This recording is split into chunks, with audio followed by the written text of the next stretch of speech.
Okay, we're gonna dive down from here and do the deal. Okay, Kim, you ready to get a little more aggressive?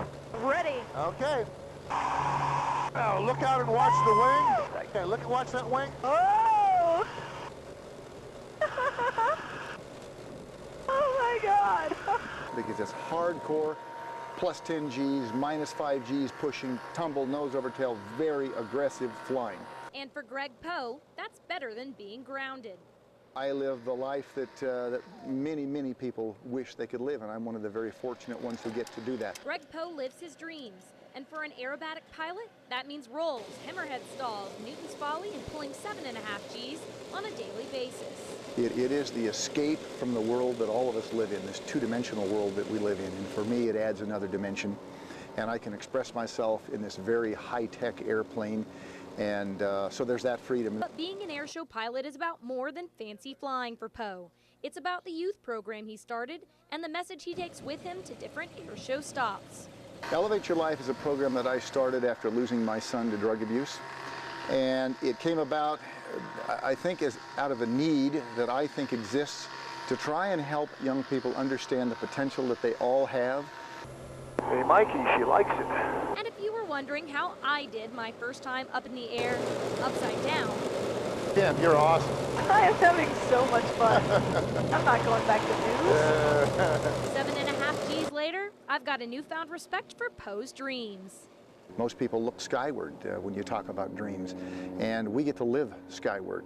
Greg Poe's air show will be getting off the ground at this weekend's regional air show, and from personal experience, you won't want to miss it. From the skies of West Alabama, Kim Garner, WVUA News.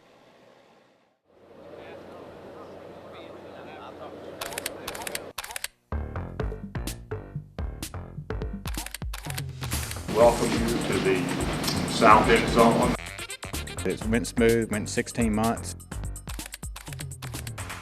When we completed the North, I felt a 92,000 seat stadium would serve our needs. But with Coach Saban coming in, the success of the team immediately, all of that said, enclose the South, build it bigger. Yeah, Coach Moore is always asking what can we do for the fans. We had the bottom space, what we call the outdoor market, available. The marketplace area there, we've offered a part of that to the university for a welcome center. Along with a Zoe's kitchen and a yogurt lab. 4 years ago, I was bragging that we had the best facility on the other end, and Coach Moore called me in and told me in Alabama we don't brag, we just tell people we have what Alabama deserves. So all I say is there's no question we have what Alabama deserves. In 2010, Tuscaloosa Rotary Honor Flight has flown 187 veterans to Washington, D.C. For one day, they get a true hero's reception.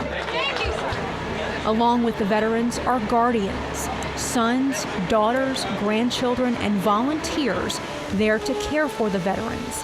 And some of the guardians are there to honor someone who never made it home.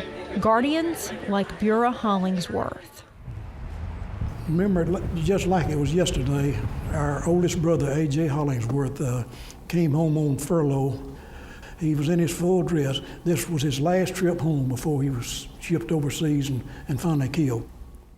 Bura Hollingsworth was just a child when he lost his older brother A.J.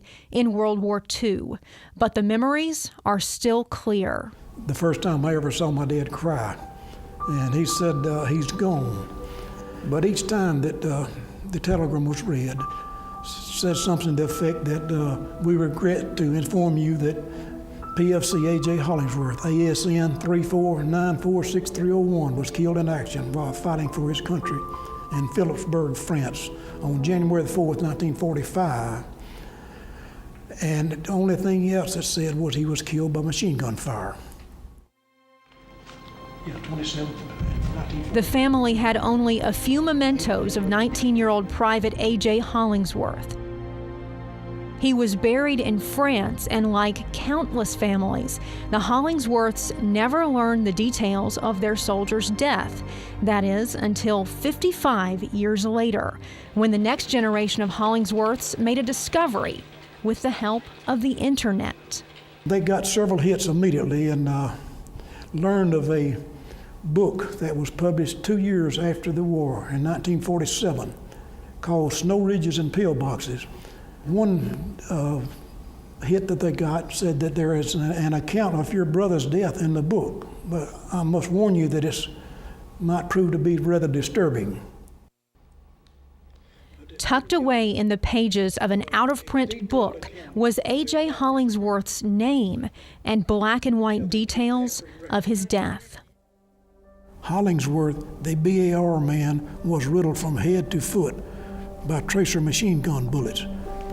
He later died in the same spot where he had fallen, with a prayer on his lips to his mother not to take it too hard and that he would see her someday in heaven. Those words opened the door to a meeting with a former medic who had taken care of Private Hollingsworth during his last moments. And he said that I drug him over behind some trees and a safer place, and I cradled him in my arms, and he was still breathing, though he was unconscious, but said I held him in my arms until he died. Said he did not die alone, and he did not suffer. The memories of his brother and the answers finally found hidden in a book are with Bura Hollingsworth when he first sees the memorial dedicated to his brother's service and to all the soldiers who gave their lives in World War II. Oh, they would be so proud. It's done magnificently. It's beautiful. They would truly be honored. And I feel like I'm sort of honoring them by being here today too, you know. So. It should make every American want to pause and give thanks to Almighty God for the greatest heritage man can possess. That's the privilege of living under the American flag.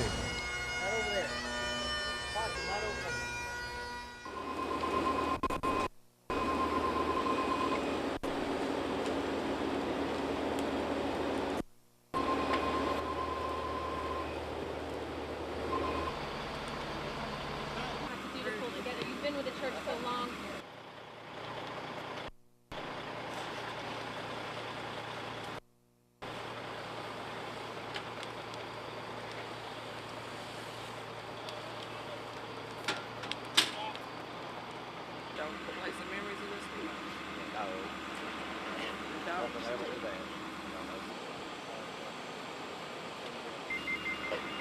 Daddy and John wouldn't have lived through this. No, they wouldn't.